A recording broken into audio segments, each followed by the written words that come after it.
Warren, how would you define true success?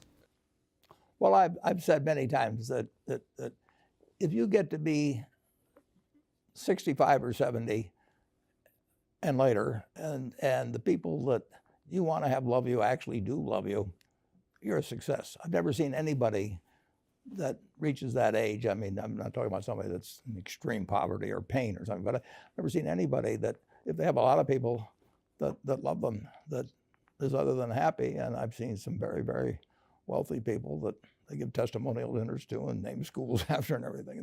Nobody loves them, you know. Their own kids would say, he's in the attic, you know. But he never came. What are, say, 3 pieces of advice you would give to people who are looking to succeed in business? Well, by far the best investment you can make is in yourself. I mean, for example, communication skills. I tell the students that come that they're going to graduate schools and business, and they're learning all these complicated formulas and all that. If they just learn to communicate better, and both in writing and in person, they increase their value at least 50%. And, I mean, if you can't communicate, somebody says, you know, it's like winking at a girl in the dark. Nothing happens, you know, basically. And you have to be able to get forth your ideas, and that's relatively easy. I did it myself with the Dale Carnegie course. Some people wish I'd taken a shorter course now in terms of my talking later on, but it's just hugely important. And if you invest in yourself, nobody can take it away from you. I mean, the second thing, which I'll get a certain criticism for not living it, but I do tell those students, you know, that if I gave you a car and it'd be the only car you get in the rest of your life, you take care of it like you can't believe. Any scratch, you'd fix that moment. You read the owner's manual. You keep a garage and do all these things, and you get exactly one mind and one body in this world.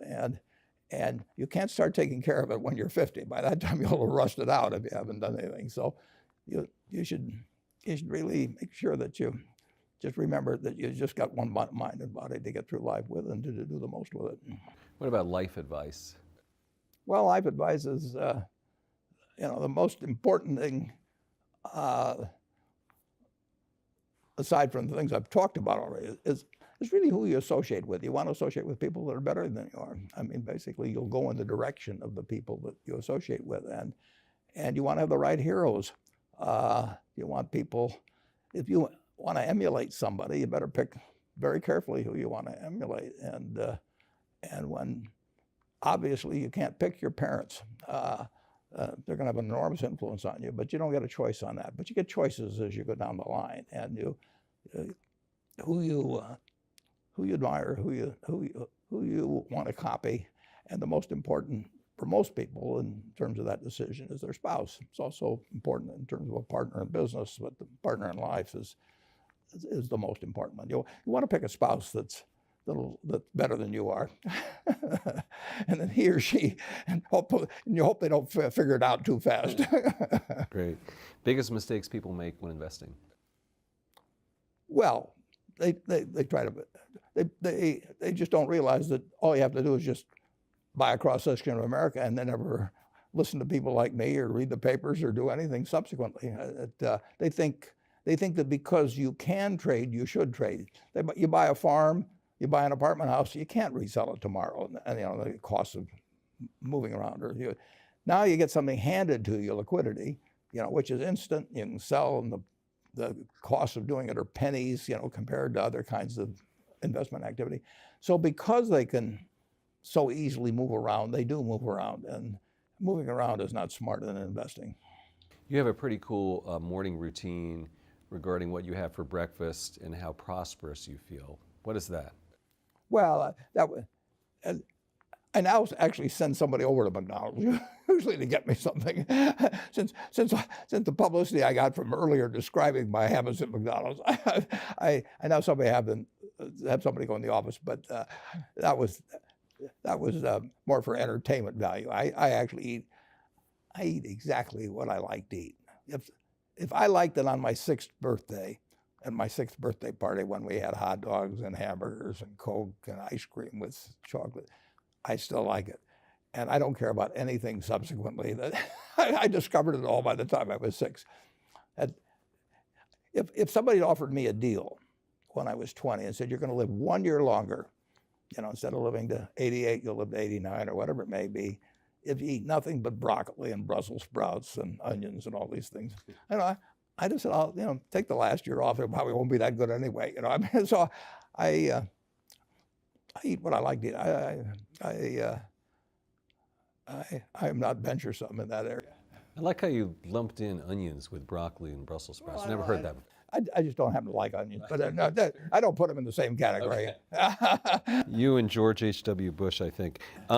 Is business school worth it? Depends on the person, much more than it depends on the school. I mean, I wouldn't worry. Some people are going to get a lot out of advanced education, and some people are going to get very little. And I don't even think it's important that every person go to college at all. I mean, we have all kinds of jobs at 70 or so thousand a year, 80,000 a year, that college training is not of use. And I actually was not keen on going to college myself. Yeah, my dad kind of jollied me into it. He could get me to do anything. But if they'd had an SAT test in those days, he would have taken the test for me. but because I knew I could have a good time, and I liked investing, and I didn't really feel I could read the books. So I don't, it's a big commitment to take 4 years, and the cost involved, and maybe the loans involved, and everything. And I think, depending on what your interests are in life, I don't think it's for everybody. I think it's for a lot of people, but there ought to be a reason you're going, and I didn't really see much reason. All right, last question. So lightning round, so there's a few. Do you ever drink water? Only under duress. What is your favorite all-time song, Warren? It's undoubtedly, it's My Way. What about movie? Favorite movie? Well, I like The Bridge on the River Kwai because of there were a lot of lessons in that. Plus, it was enormously fascinating. Catchy tune also. Pardon me? Catchy tune also. Yeah, Right. very. Right. But the ending of that was sort of the story of life. He created the railroad, and did he really want the enemy to come in across it? Got it. Favorite book? Well, the favorite book from an the book that had the most impact on my life was The Intelligent Investor by Ben Graham. I knew you were going to say that. Favorite TV show? It's probably going to be it would be Nebraska in some huge bowl game and winning. And finally, what do you carry in your wallet, and how much money do you tend to carry around? Well, I probably carry maybe $400. I actually my wife likes to use cash, so I just take home a chunk of cash every now and then she doles it out. She looks at my billfold and sees whether all the hundreds are gone. Sticks a few in there, but it's pretty simple. And credit cards?